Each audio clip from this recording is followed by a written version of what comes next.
Welcome to, well, I'm gonna be honest, this is a pretty weird one, even for me. I know I post some odd content, some odds and ends, but this may take the ultimate spooky cake. This is what you could call car chat with Mac, or car chat with hauntformer, take your pick. This is, I guess it's something I've wanted to do. I just didn't have the cojones to do it until now.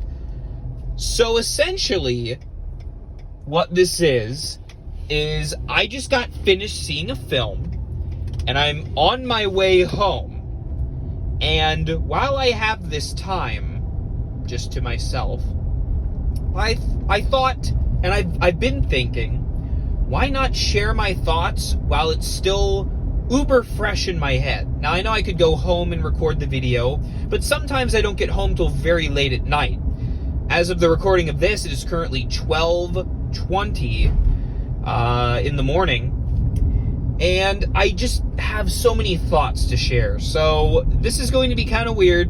There might be some white noise, blinker noise in the background, but if you can handle it, which I'm sure you can, I am going to talk about the Boogeyman, and that rhymes, so congratulations to me, I guess. The Boogeyman is based on Stephen King's short story of the same name from his anthology book Night Shift, which, if you didn't know, I myself wrote a horror anthology of short stories last year, and my book was heavily inspired and modeled after, in a sense, I guess you could say, Night Shift. The Boogeyman was one of my more favorite stories from Stephen King's short story book, and I really liked it. I really enjoyed it. You know, it's not too complex. It's a straightforward story. Got a good little Twilight Zone-esque twist at the end, but I liked it. It's simple enough, you know, for a short story, and it's well written, as King always delivers, and it's good. It's a solid story. It's got some good characters in it. There's a little bit of a mystery because you're not sure if the dad is actually the one murdering his own children, or if this creature is, if the creature's even real. Maybe he's just going crazy.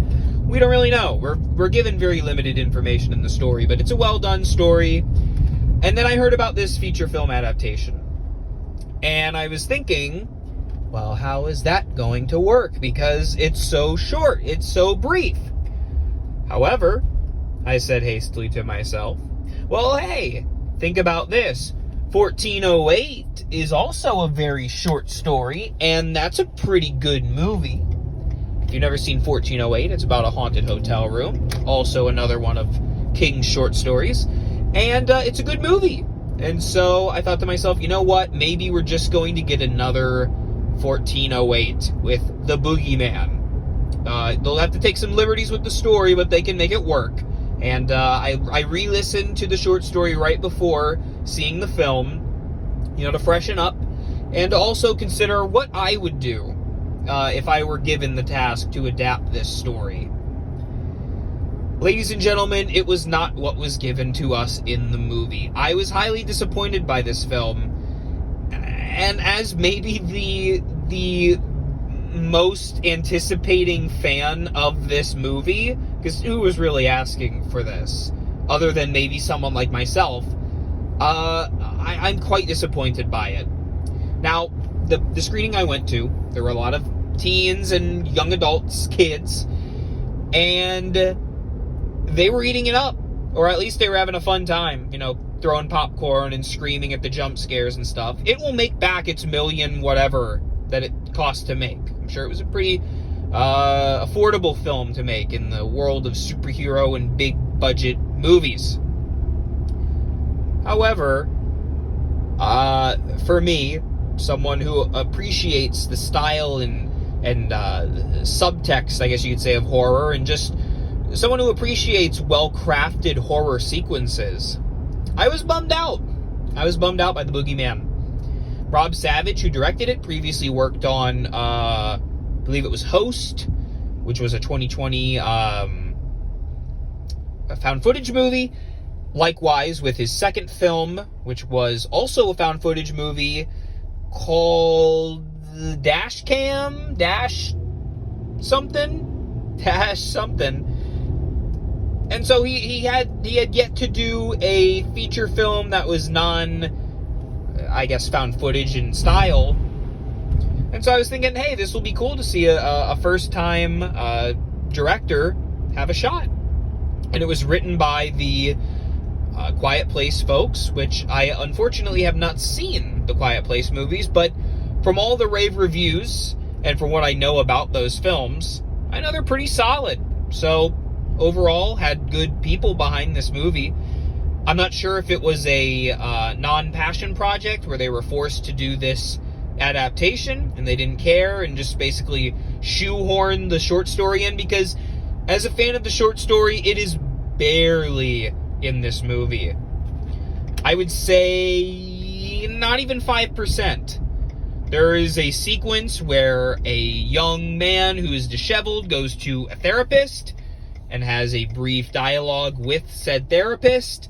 That is basically it. Now, I know that's a majority of the short story, but it is through the dialogue of that disheveled young man that we learn about the Boogeyman.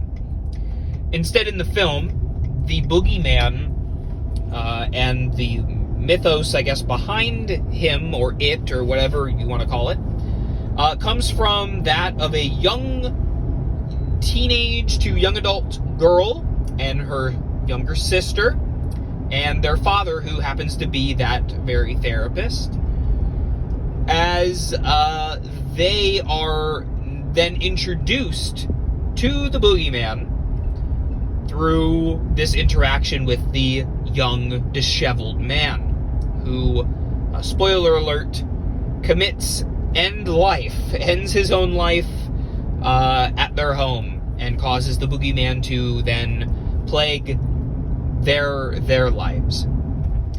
Now, this isn't a terrible setup if you're trying to subvert expectations from the short story, I suppose.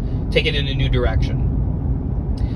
The film, and to an extent the short story, deal with the topic of grief, and the film, in many ways, is trying to be like The Babadook, if you remember that movie, with more jump scares only. More of a creature feature version of The Babadook, which was poorly mismarketed as a creature feature, even though it wasn't.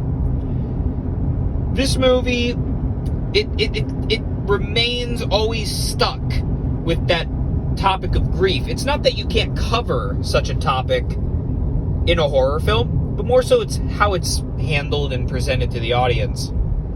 Here, we don't really get to know much about these characters throughout the majority of the movie. All of their decisions don't fit their characters, truthfully, in many ways. They don't have much of a character. They're basically pawns for the writers to get the Boogeyman to do jump scares, like a dance monkey, and then the movie ends.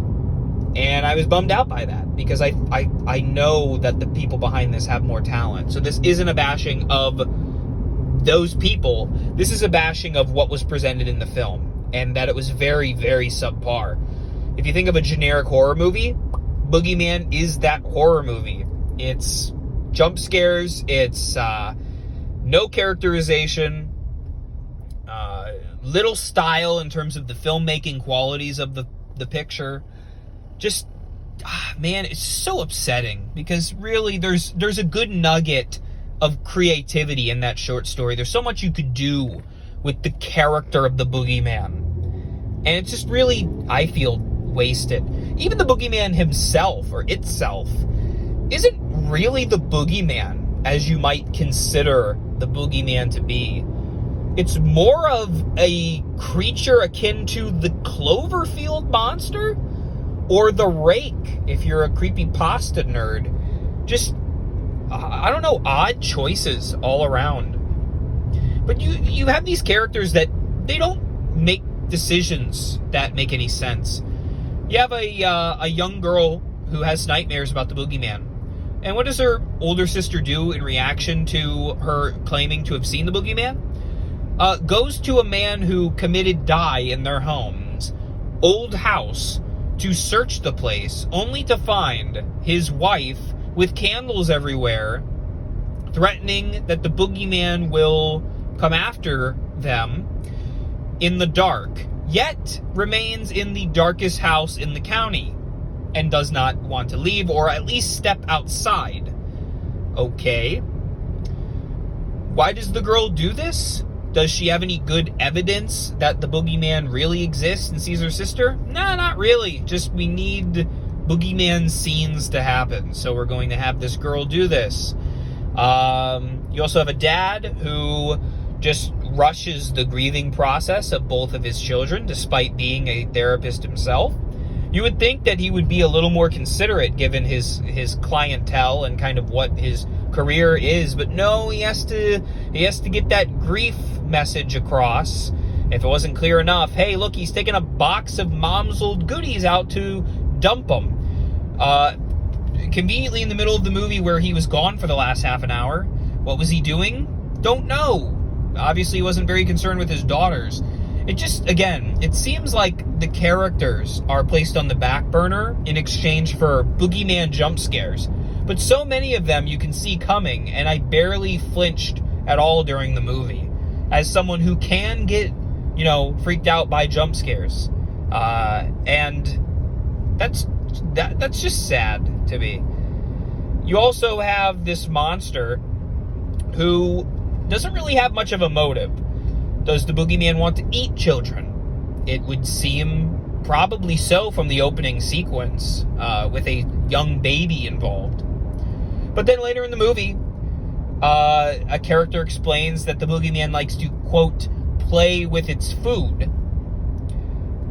And that seems like an excuse just to not have the boogeyman kill anybody, not kill kids, and just wander around. It seems very nonsensical to me. All in all, to cut and nip my rambling in the butt, it was a disappointment overall. With such talent behind the film, especially based on a beloved short story of mine. Again, it's not an overly complex story. The movie didn't have to be overly complex, but it did have to have some kind of character, or at least keep my intrigue. Basically, it just had characters walking down hallways, hearing creaking closets, yada, yada, yada. Same stuff we've seen forever. Nothing really original.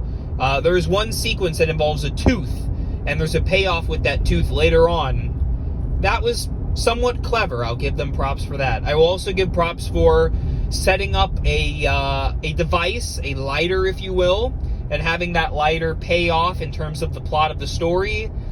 I like setups and payoffs, and while it wasn't maybe the most satisfying, it at least was something.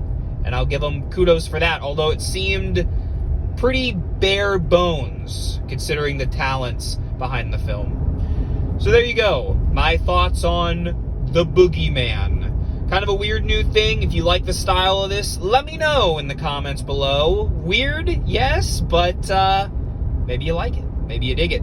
Thanks for listening, everyone. And remember, for all things Halloween, this is Hauntformer.